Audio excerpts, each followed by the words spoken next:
We are the Gujarat Technological University.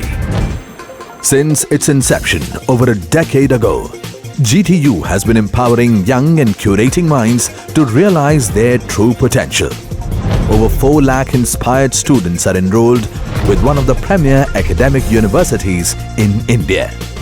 With more than 450 affiliated colleges in its fold operating across 5 zones of the state, GTU, the International Innovative University, your place to move forward.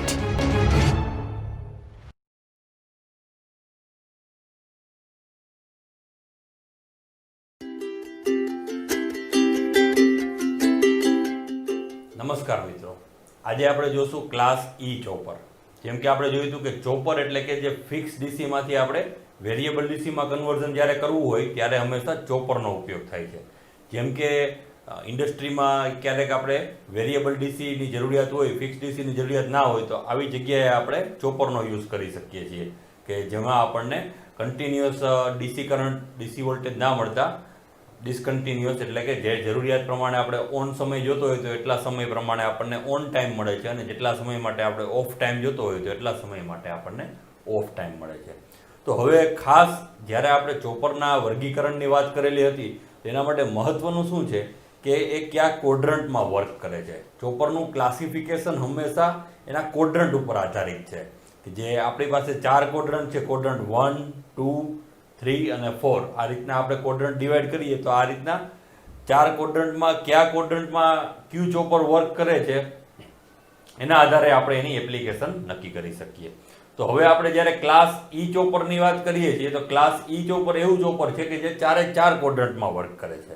એટલે આ એની ખૂબ જ વર્સેટાલિટી જે છે એ અહીંયા એની આપણને એના કોડ્રન્ટ ઉપરથી ખ્યાલ આવે છે કે કઈ રીતના એનું વર્કિંગ થાય છે. તો હવે સૌપ્રથમ આપણે એનું કોડ્રન્ટનું વર્કિંગ જોઈએ કે કઈ રીતના એ વર્કિંગ થાય છે. તો અહીંયા આપણને એનું વર્ગીકરણ આપેલું છે કે જે એનું કોડ્રન્ટમાં ક્લાસિફિકેશનના આધારે ક્લાસ ઈ ચોપર 4 કોડ્રન્ટ, આ કોડ્રન્ટ 1, આ 2, આ 3 અને આ 4. બરાબર. જ્યારે કોડ્રન્ટ 1 ની વાત કરવામાં આવે તો E0 છે એ પોઝિટિવ છે અને I0 પણ પોઝિટિવ છે, એટલે કે એ ફર્સ્ટ કોડ્રન્ટ છે. હવે ફર્સ્ટ કોડ્રન્ટનું જ્યારે ચોપરની વાત કરવામાં આવે છે તો એ ફોરવર્ડ મોટરિંગ એટલે કે જ્યારે મોટરને આપણે ફોરવર્ડ ડાયરેક્શનમાં ફેરવવાની હોય ત્યારે આપણે ફર્સ્ટ કોડ્રન્ટમાં ચોપરને વર્ક કરાવીએ છીએ.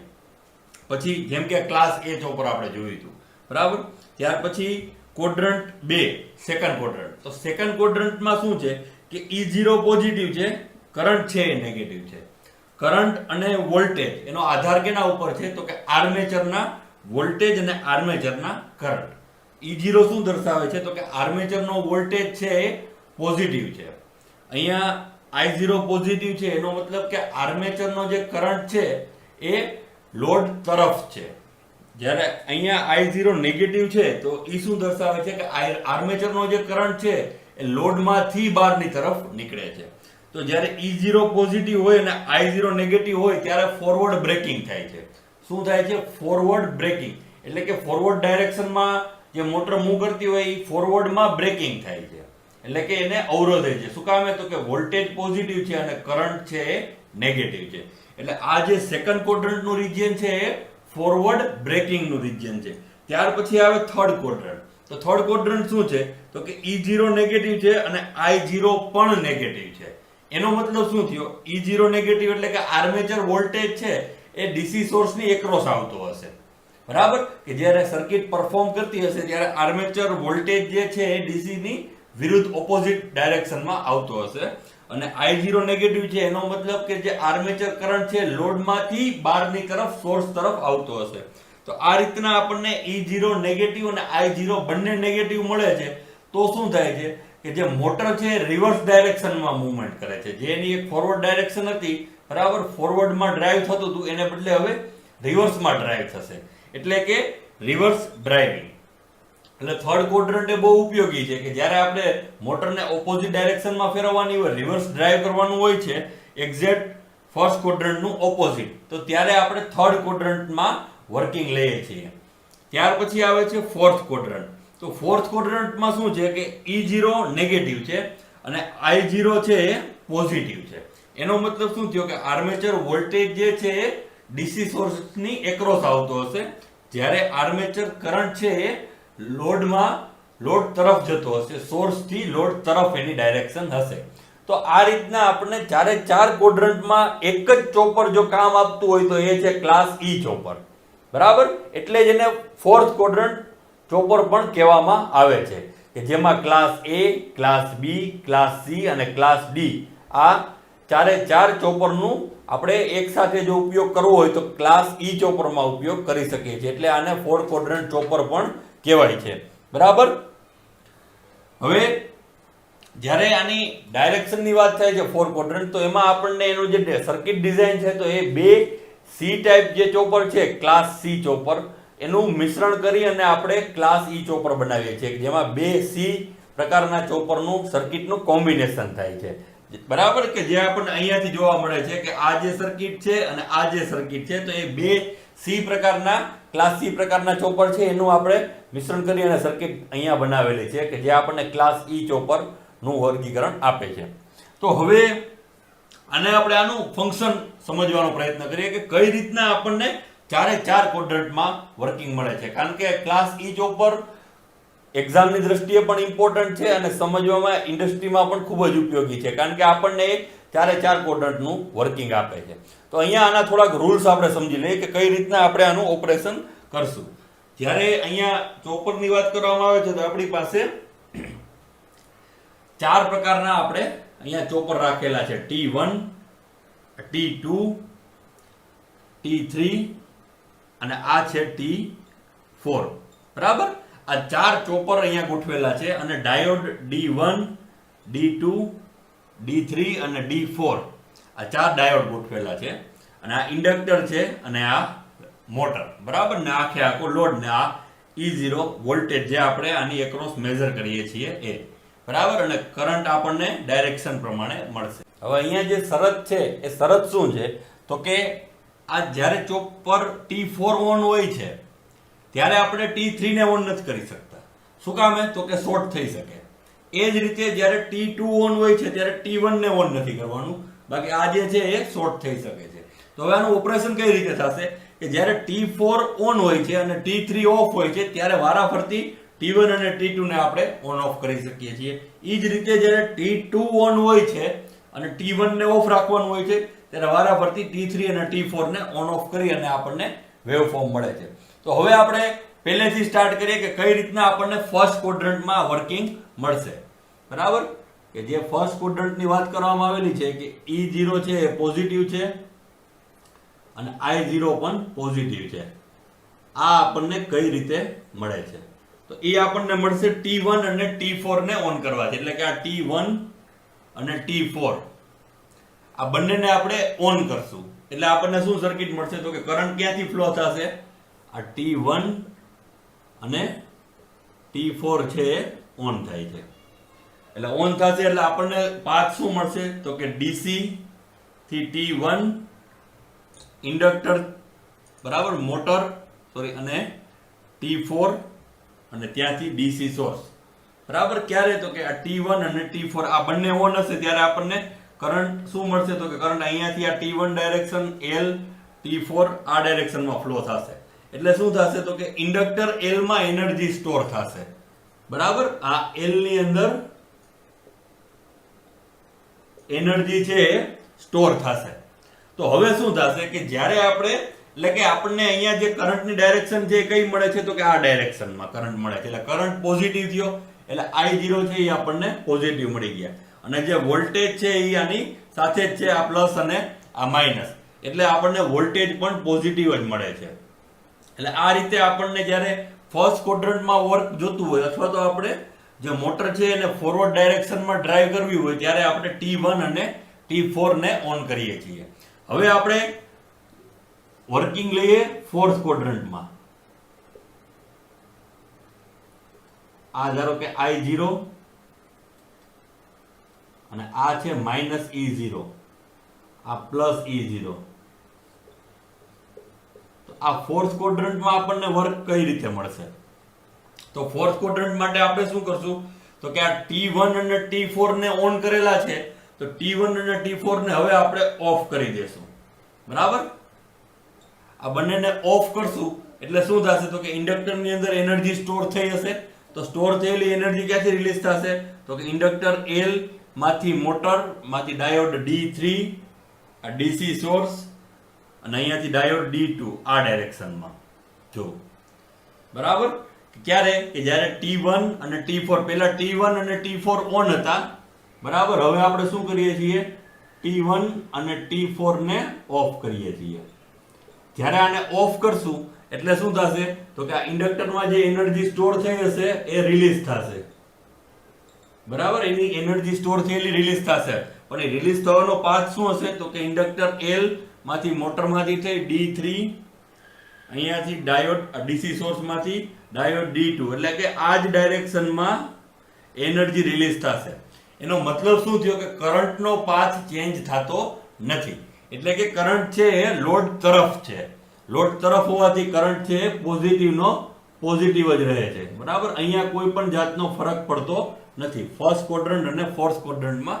હવે જે વોલ્ટેજ છે એ શું થાય છે તો કે અહીંયા જે વોલ્ટેજ સોર્સ છે E0 એ આની એક્રોસ આવી જાય છે. બરાબર એટલે પોલારિટી છે એ એની ચેન્જ થઈ જાય છે. એટલા માટે E0 છે એ નેગેટિવ મળે છે આપણને. પહેલામાં આ ડાયરેક્શનમાં થતું હતું હવે જે ફ્લો થાય છે એ આ ડાયરેક્શનમાં થાય છે. બરાબર એટલે DC સોર્સની ઓપોઝ આવી જાય છે એટલે E0 છે એ નેગેટિવ મળે છે. ત્યાર પછી આપણે જોઈએ કે કઈ રીતના આપણને થર્ડ ક્વોડ્રન્ટમાં ઓપરેશન મળે છે. તો થર્ડ ક્વોડ્રન્ટ આપણને ખ્યાલ છે કે આ રીતના મળશે. આ ધારો કે I0 પોઝિટિવ, આ I0 નેગેટિવ, આ E0 પોઝિટિવ અને આ છે E0 નેગેટિવ. તો આ ફોર્થ ક્વોડ્રન્ટમાં આપણને વર્કિંગ કઈ રીતના મળે છે તો કે ચોપર T3 અને T2 બરાબર આને ઓન કરવામાં આવે છે. T3 અને T2 ને ઓન કરતા એટલે કે T3 અને T2 ને ઓન કરવામાં આવે છે. આને ઓન કરીએ એટલે શું થશે તો કે T3 અને T2 ને ઓન કરશું એટલે કરંટ કઈ ડાયરેક્શનમાં ફ્લો થશે તો કે DC T3 ઇન્ડક્ટર T2 આ ડાયરેક્શનમાં. એટલે કે જે ડાયરેક્શન છે કરંટની ચેન્જ થઈ જાય છે ઓપોઝિટ થઈ જાય છે. એટલે કે લોડમાંથી સોર્સ તરફ કરંટની ડાયરેક્શન શું થાય છે લોડમાંથી સોર્સ તરફની ડાયરેક્શન થાય છે અને ડાયરેક્શન ચેન્જ થતા આપણને જે કરંટ છે એ કેવો મળશે નેગેટિવ. બરાબર આમ જોવા જાવ તો કરંટની વેલ્યુ પોઝિટિવ નેગેટિવ એની ડાયરેક્શનના આધારે જ આપણે ડિસાઈડ કરી શકીએ છીએ અને વોલ્ટેજ છે એની પોલારિટીના આધારે. હવે અહીંયા વોલ્ટેજ જે છે એ શું થશે તો કે નેગેટિવ. શું કામે તો કે આની એક્રોસ જ વોલ્ટેજ આવે છે આ ડાયરેક્શનમાં. કારણ કે અહીંયા જે T3 અને T2 ને આપણે ઓન કરશું એટલે શું થશે કે કરંટ છે અહીંથી આ ડાયરેક્શનમાં એટલે ઓપોઝિટ પોલારિટી થી જ આ ચાર્જ થશે આ પ્લસ અને આ માઇનસ. બરાબર જેમાં ઇન્ડક્ટર એનર્જી રિલીઝ કરતું હતું એ જ રીતના હવે ઇન્ડક્ટર રિવર્સ પોલારિટી થી ચાર્જ થશે. એટલા માટે આ પ્લસ અને આ માઇનસ હશે એટલે આની એક્રોસ આવશે એટલે આપણને રિવર્સ એટલે કે નેગેટિવ વોલ્ટેજ મળશે. એટલે આ રીતે આપણે જ્યારે T3 અને T2 ને ઓન કરીએ છીએ ત્યારે જે છે ઇન્ડક્ટરની અંદર રિવર્સ પોલારિટીથી એનર્જી સ્ટોર થશે. રિવર્સ પોલારિટીથી એનર્જી સ્ટોર થશે. હવે શું કરશું આપણે તો કે હવે આપણે ધારો કે સેકન્ડ ક્વોડ્રન્ટમાં વર્ક લેવાનું છે. એટલે કે અહીંયા સેકન્ડ ક્વોડ્રન્ટ એટલે શું છે તો કે I0 પોઝિટિવ છે I0 નેગેટિવ છે અને E0 છે એ પોઝિટિવ છે. I0 નેગેટિવ E0 પોઝિટિવ આ થયું સેકન્ડ ક્વોડ્રન્ટ. તો એમાં આપણે શું કરશું તો કે આ T3 અને T2 ને ઓન કર્યા છે તો હવે T3 અને T2 ને આપણે ઓફ કરી દેશું. ઓફ કરશું એટલે શું થશે તો કે આમાં જે એનર્જી સ્ટોર થઈ છે એ શું થશે રિલીઝ થશે. T3 અને T2 જે એનર્જી રિલીઝ થશે હવે એનર્જી રિલીઝ થવાનો પાથ શું હશે તો કે આ ઇન્ડક્ટરમાં જે એનર્જી સ્ટોર થઈ છે L થી D1 આ DC સોર્સ ત્યાંથી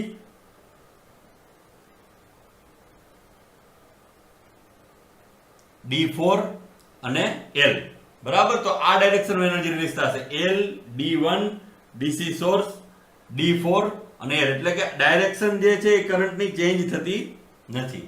જ્યારે આપણે એનર્જી રિલીઝ થાય છે, શરૂઆતમાં શું હતું તો કે એનર્જી રિવર્સ પોલારિટીથી ચાર્જ થતું હતું, કે જ્યારે આપણે T3 અને T2 ને ઓન કર્યા હતા એટલે આ ડાયરેક્શનની અંદર ઇન્ડક્ટર છે એ રિવર્સ પોલારિટીથી ચાર્જ થયું. હવે એક વખત ચાર્જ થઈ ગયા પછી એની એનર્જી રિલીઝ કરે છે. તો રિલીઝ કરવા માટેનો પાથ શું હશે તો કે L માંથી થઈ D1 DC સોર્સ માંથી D4, એટલે કે કરંટની ડાયરેક્શન લોડમાંથી સોર્સ તરફની છે, એટલે કે નેગેટિવ. પરંતુ જે વોલ્ટેજ છે એ સેમ પોલારિટીથી પ્લસ માઇનસ પોલારિટીથી જ્યારે ઇન્ડક્ટર ડિસ્ચાર્જ થાય છે, બરાબર, તો અહીંયાથી સીધું આ પોલારિટીથી ડિસ્ચાર્જ થાય છે. જ્યારે ઓન થતું હતું ત્યારે આ જે છેડો છે એ નેગેટિવ પાસે આવતો હતો. અત્યારે જ્યારે ઇન્ડક્ટર ડિસ્ચાર્જ થાય છે ત્યારે આ છેડો છે એ પોઝિટિવ મારફતે આવે છે. એટલે અહીંયા આપણને એક્ઝેક્ટ ડિફરન્સ જોવા મળે છે કે શું કામે આ પોઝિટિવ થાય છે અને શું કામે નેગેટિવ થાય છે. નેગેટિવ ક્યારે થાય કે જ્યારે આ ઇન્ડક્ટર છે એ આ ડાયરેક્શનમાં આના નેગેટિવ છેડા સાથે જ્યારે ચાર્જ થાય છે ત્યારે આપણને વોલ્ટેજ છે નેગેટિવ મળે છે, અને જ્યારે આને ઓફ કરી દઈએ છીએ ત્યારે ઇન્ડક્ટર છે એ L D1 મારફતે પોઝિટિવ થ્રુ એનર્જી રિલીઝ કરે છે, એટલે આપણને E0 છે એ પોઝિટિવ મળે છે. બરાબર, તો આ રીતના આપણને સેકન્ડ ક્વોડ્રન્ટમાં વર્ક મળે છે. એટલે આપણે આમ જોવા જઈએ તો આ ફર્સ્ટ ક્વોડ્રન્ટ, આ સેકન્ડ, આ થર્ડ અને આ ફોર્થ ક્વોડ્રન્ટ. તો આ રીતે મિત્રો ક્લાસ E ચોપર છે એને ફોર ક્વોડ્રન્ટ ચોપર પણ કહેવામાં આવે છે, કે જે બે ક્લાસ C ચોપરનું મિશ્રણ છે. બે ક્લાસ C ચોપરની આપણે એવી રીતના ગોઠવણી કરી અને આપણને ક્લાસ E ચોપર મળી શકે છે, કે જેના આધારે આપણને ચારે ચાર ક્વોડ્રન્ટમાં વર્કિંગ મળે છે. જેમાં આપણે ફોરવર્ડ ડાયરેક્શનમાં જો મોટરને મૂવ કરવી હોય તો ફર્સ્ટ ક્વોડ્રન્ટમાં, ફોરવર્ડમાં જો બ્રેકિંગ કરવું હોય તો સેકન્ડ ક્વોડ્રન્ટ, રિવર્સ ડાયરેક્શનમાં આપણે ડ્રાઈવ કરવું હોય તો થર્ડ ક્વોડ્રન્ટ, અને જો રિવર્સમાં આપણે બ્રેકિંગ કરવું હોય તો ફોર્થ ક્વોડ્રન્ટ. તો આ રીતના ખૂબ જ versatile chopper class E chopper છે, કે જેમાં આપણને ચારે ચાર ક્વોડ્રન્ટમાં વર્ક કરી શકીએ છીએ, અને એક્ઝામની દ્રષ્ટિએ પણ ખૂબ જ ઇમ્પોર્ટન્ટ છે. ખૂબ ખૂબ આભાર.